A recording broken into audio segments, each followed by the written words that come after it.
And now I will introduce Professor Christian Schubert, neuropsychoimmunologist. Christian? Hello. Yes, hello. Nice to meet you. Yes. Hello. Thank you to Leonard Wheeler. Hope connection is good. Yep. Yep. The floor is yours. Yeah. Thank you very much. The presentation is running. My slide presentation, the PowerPoint. I don't see it because I have It was before. It's getting there. Okay. Oh. Okay, I can see it. Yeah. Fine. Thank you. So my topic here is the wordism is a little bit different. It's psychoneuroimmunology.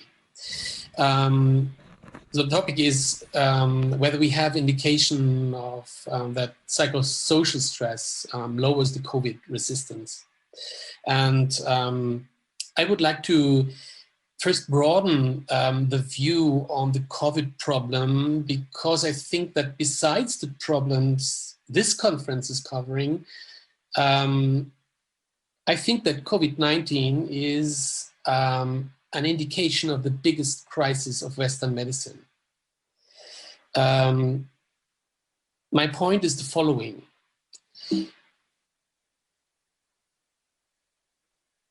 The next slide. Yes, thank you. The traditional Western medicine has several epistemological errors, scientific errors. For example, dualism. Dualism is the separation of body and soul. So as if our existence is not, so the soul is not important, or psychology or sociology is not important in medicine. I'm sure that the opposite is the case, as I will show you in my slides, that social aspects or even cultural aspects are much more powerful in determining whether we get ill or not. But the biomedicine, the traditional Western medicine, school medicine, is focusing on body and separates body from soul. This is one of the epistemological problems we have in medicine. But we have another one, which I think is also very current in the COVID problem. It is reductionism. So it means always focusing on the smallest part of our existence, on genes, on molecules, on the biological aspect of the virus, the RNA, the capsid, and all these things, the proteins, the antigens. And another error, scientific error, is mechanicism. So always looking on linear things, neglecting complexity. Life is complex. COVID-19 is a natural phenomenon, very complex, holistic. This is nothing we see in media or in medical discussion, that the cultural, psychological, and other aspects of human beings are implicit in the COVID-19 problems. There is a huge focus on material things. And this is typical for machine paradigm. We call that in philosophy, the machine paradigm in medicine. As if human beings were machines. And this medicine is very successful, no doubt about that, when it comes to acute medical aspects. So when we have an accident, for example, or something like that, I don't need a psychotherapist when I'm laying down the street destroyed by a car. I need an emergency doctor with the best technical means and instruments we could imagine. However, when it comes to chronic aspects in medicine, a medicine which treats people like machines must fail. And the biomedicine, traditional Western medicine, fails when it comes to chronic diseases like cancer, like autoimmune diseases, psychiatric aspect like depression and anxiety, and so on, the biological psychiatry, and so on. And now we are confronted with something which is not just material. It's more, it's a biopsychosocial phenomenon. So psychoneuroimmunology is a modern research area in psychosomatic medicine, which for the first time in medical history bridges soft immaterial aspects of our existence with hard facts, laboratory immune system facts, up to the core, the cell core of our body, the genes, epigenetic is psychoneuroimmunology. Immunology. So the interdependencies between nervous system, endocrine system, immune system on the one side, and on the other side, the impact of psychological and social aspects, immaterial factors on these systems. Next slide is the biopsychosocial model. So 2 slides further, please. Yeah, next one. Yeah, this is the biopsychosocial paradigm. George Engel published this philosophical, epistemological,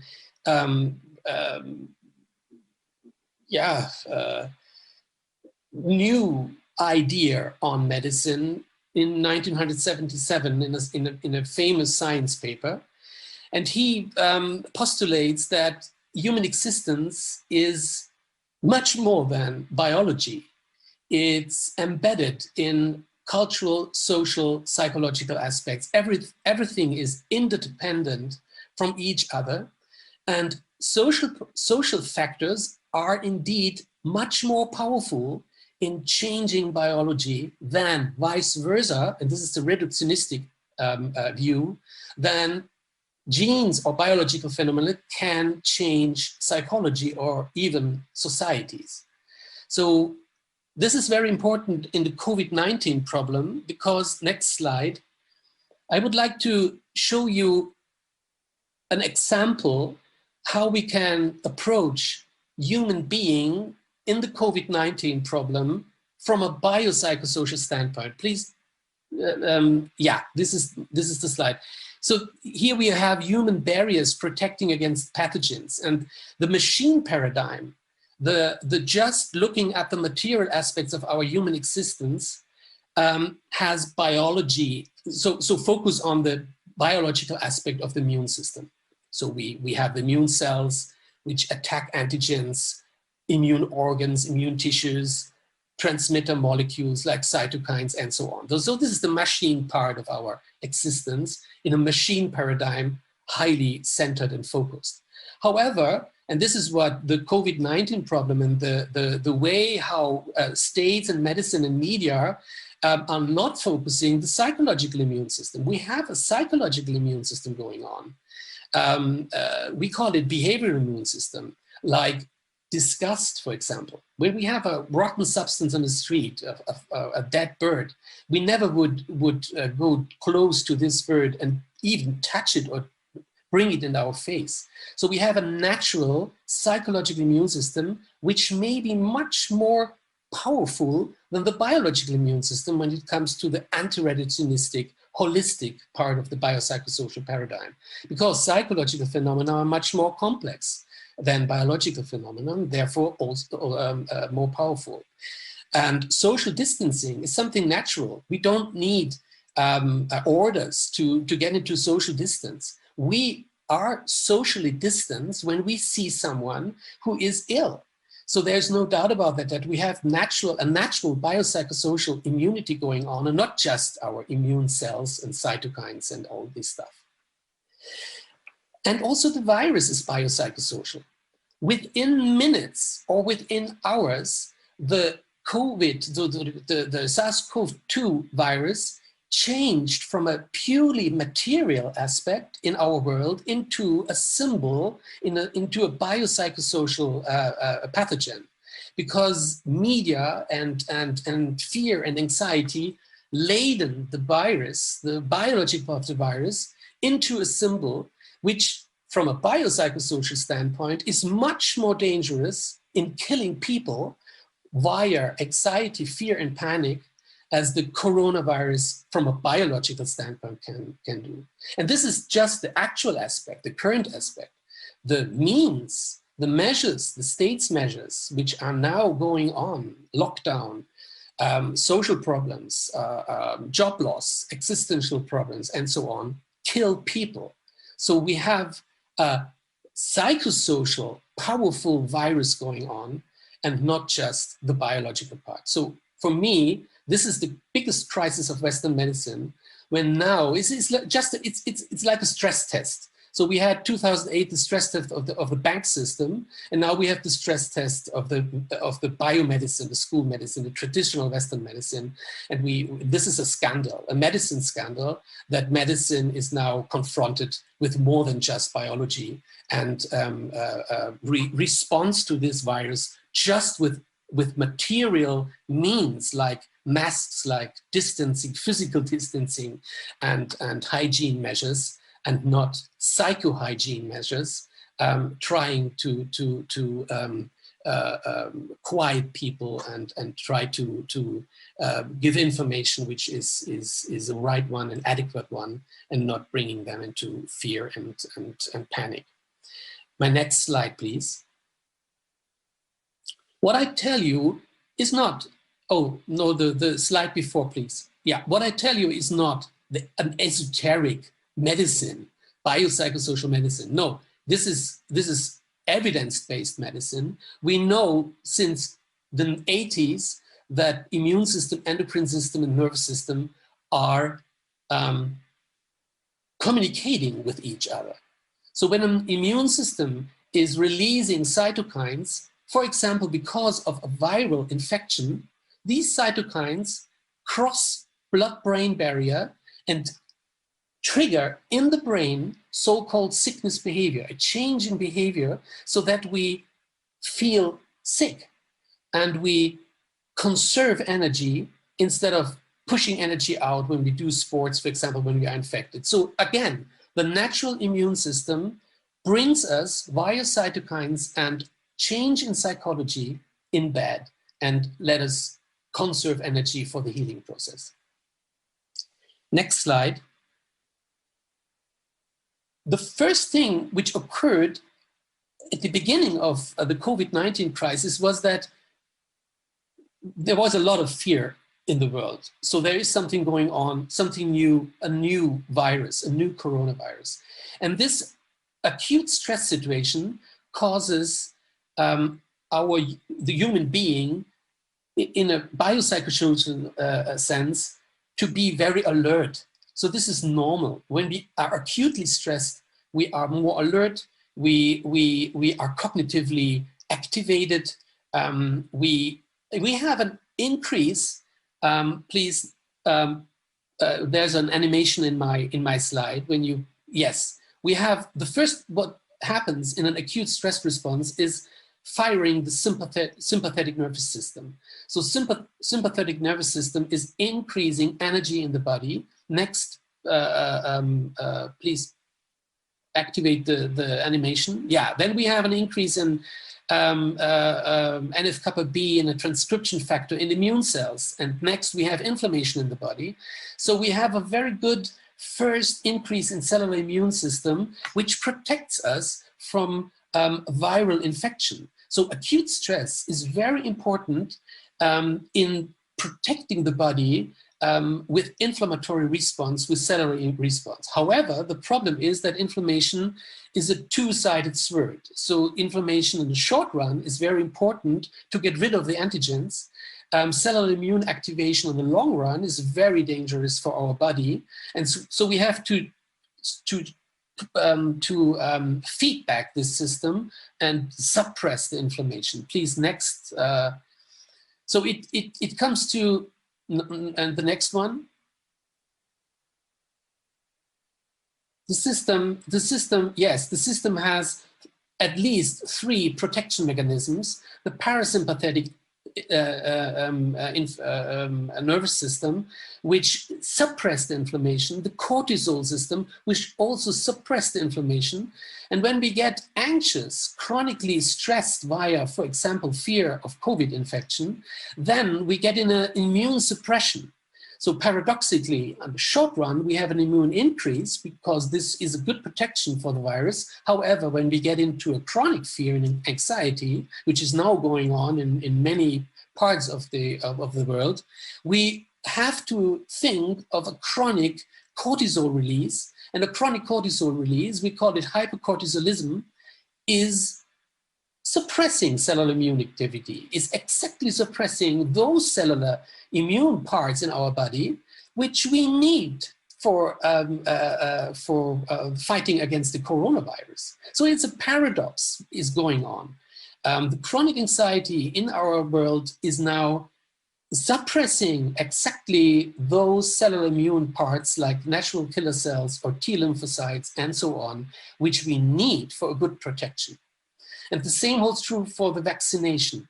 When we are chronically stressed, vaccination is not functioning because of exactly those mechanisms we need to build up a good immunity after vaccination. So there's the next paradox. Yeah?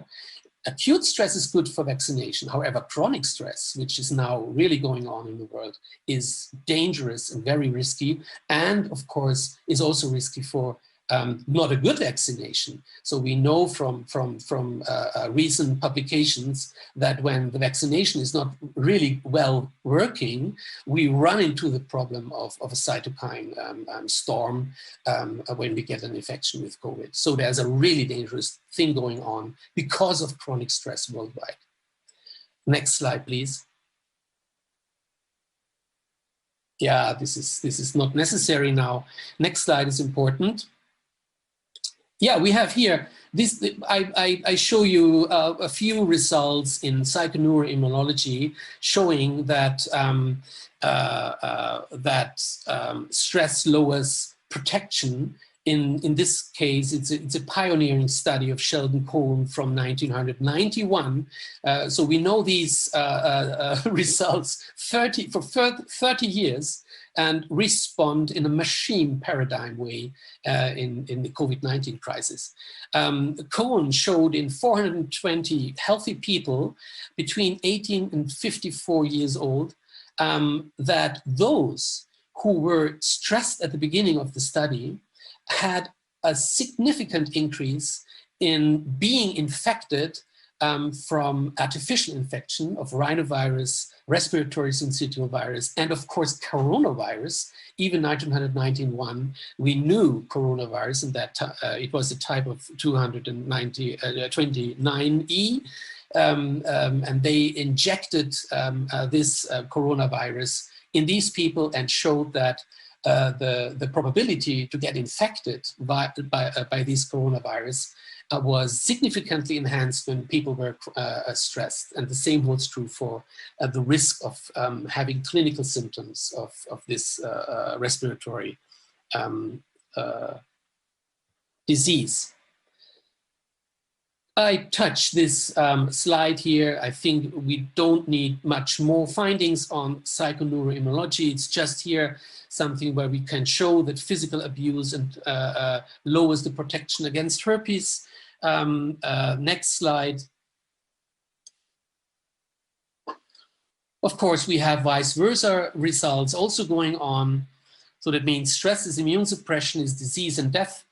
And well-being is healthy immunity and vital aging, of course. And I show you in the next slide that even a short period of emotional expression, writing about events which are traumatic for you, increase the cellular immune activity and protect people against viral infection, as is shown in this slide here. Next slide, please, and I come to the end of my short talk. We now know from really many studies and meta-analysis on chronic stress that we have big immune deficits and clinical consequences associated with chronic stress. And I listed here several hard facts on immune suppression. I circled in pink those aspects which are now very interesting in the COVID-19 crisis. We know that chronic stress reactivates latent Epstein-Barr virus and herpes virus. So that means viral infection is relapsing when people are chronically stressed. We know that poor response to influenza virus vaccine is both in terms of antibody and in T-cell responses when people are chronically stressed. And we have, of course, more respiratory infections and more days of illness when people are chronically stressed with regard to respiratory diseases. Next slide, as I come to the end of my talk. I would like to show you that we have a holistic biopsychosocial problem going on in COVID-19. It's not just the material biological aspect. We have on the one side the virus, on the other side the host, and there is a dialectic relationship between these two. And the more the host is in fear and anxious, the more he is immune suppressed and is of course prone to get a serious infection. So take-home message, my last slide. We have a predominant machine model of human existence, and this neglects immaterial aspects, and this is very, very bad in the situation now. We will see the consequences of many, many diseases, really bad diseases in 10, 20, 30, and 40 years. So the lockdown is causing more deaths, I'm sure, than COVID-19 from the coronavirus. We know from trauma studies that children who have 6 and more, so experience between 0 and 18 years old, in this interval, 6 and more traumatic experiences, adverse childhood experiences like divorce, loss of job of the parents, suicide in the family, misuse, abuse, emotional, physical, sexual, and so on, which everything has happened now in the lockdowns. 6 and more of these adverse childhood experiences cause 20 years loss of life.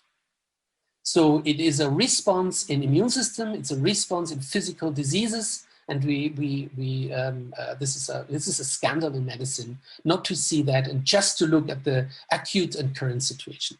So thank you for your attention.